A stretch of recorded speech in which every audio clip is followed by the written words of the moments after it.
las últimas semanas hemos hablado de los bloqueos en Venezuela, sobre todo para que no llegue la ayuda humanitaria proveniente de otros países. Vamos a hablar al respecto con nuestra internacionalista Arlene Ramírez. Bienvenida, Arlene. Muchas gracias. Gracias por acompañarnos. ¿Qué pasa con esta ayuda humanitaria? ¿De dónde viene? ¿Y por qué el régimen de Maduro no la deja entrar? Bueno, pues hay la amenaza desde el punto de vista de Nicolás Maduro de que esto sea solamente una pantalla para, como ya lo hemos platicado, concretar no solamente el golpe de Estado o el golpe militar, sino que además pudiera haber una intervención. Lo raro aquí y lo que sorprende mucho es que la ayuda humanitaria que se está previendo no llegue por parte de los Estados Unidos a través de organismos internacionales.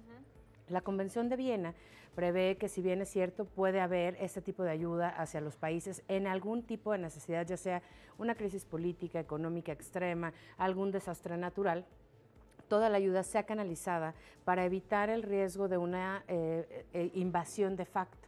Es decir, el hecho de que Estados Unidos esté enviando la ayuda humanitaria con ejército pudiera interpretarse bajo los mismos principios del derecho internacional como una invasión. Ok, aunque sea para ayudar. Claro, por supuesto. ¿Por qué? Porque evidentemente una institución que resguarda el Estado es el ejército. Sí. Entonces sería la presencia de un gobierno extranjero dentro del territorio venezolano.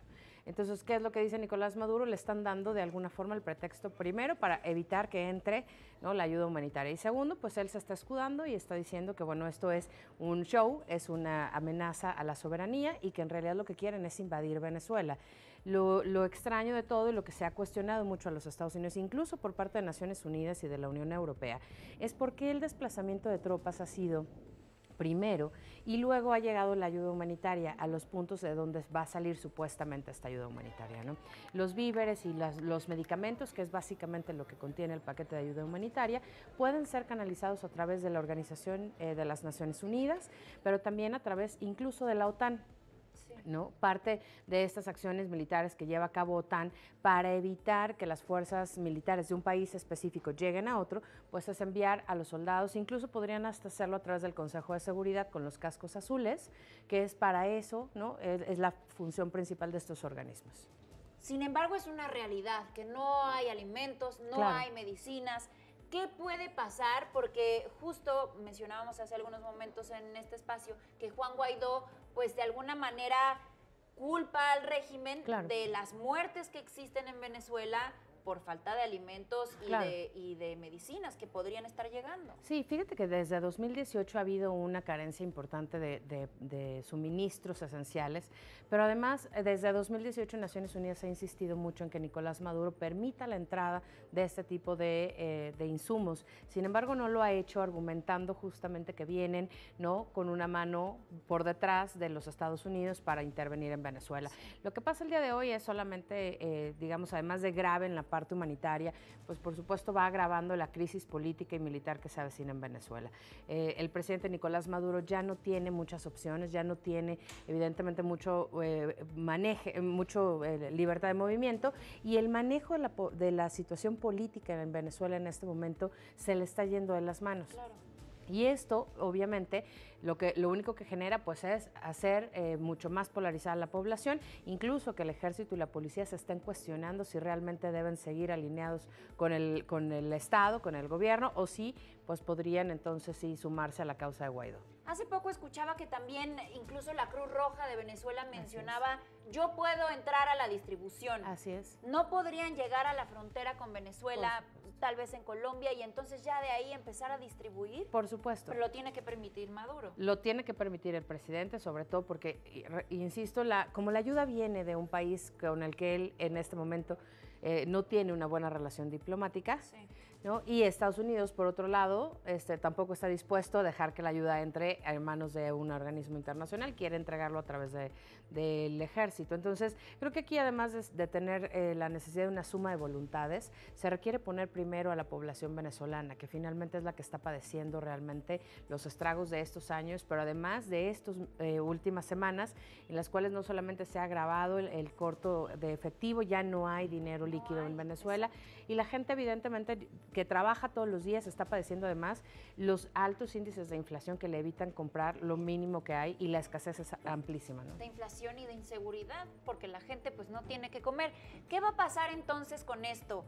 la gente seguramente estará mucho más molesta porque Claro. ven que está llegando la ayuda y Claro. en su gobierno no los dejan entrar. Se vislumbra la posibilidad de que efectivamente se lleven a cabo elecciones pronto y que podamos ver salir a Maduro. Tiene que haber elecciones en las próximas semanas. El Consejo de Seguridad, en la última reunión que se hizo hace un par de semanas, una reunión extraordinaria, puso un ultimátum. Ya tiene congeladas todas las cuentas de flujo internacional, incluso de las reservas federales, el gobierno de Venezuela. Y lo que argumenta Nicolás Maduro es eso, ¿no? Bueno, quieren ayudar a Venezuela, entonces liberen el capital.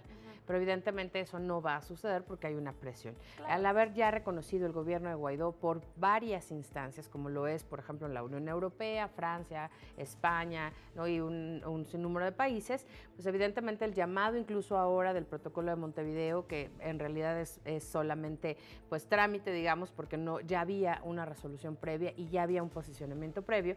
Lo que sigue es esperar a que los plazos se venzan para que entonces la comunidad internacional pueda intervenir bajo el derecho internacional, al no haber un cumplimiento tanto de las requisiciones, ¿no? de las peticiones que le hizo la comunidad internacional a Nicolás Maduro.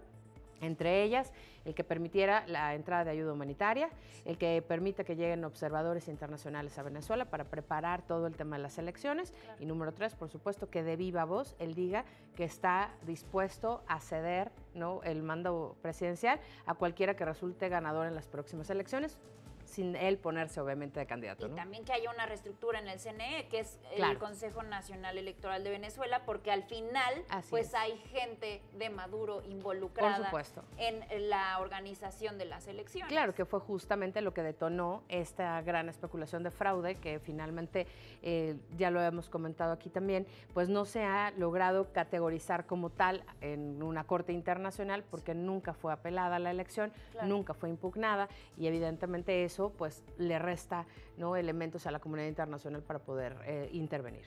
Bueno, pues ahí está el análisis de Arlene Ramírez. Muchísimas gracias por acompañarnos. Muchas gracias. Llegamos al final de este espacio. Gracias por su compañía también. Lo esperamos mañana a la misma hora aquí en Primera Línea.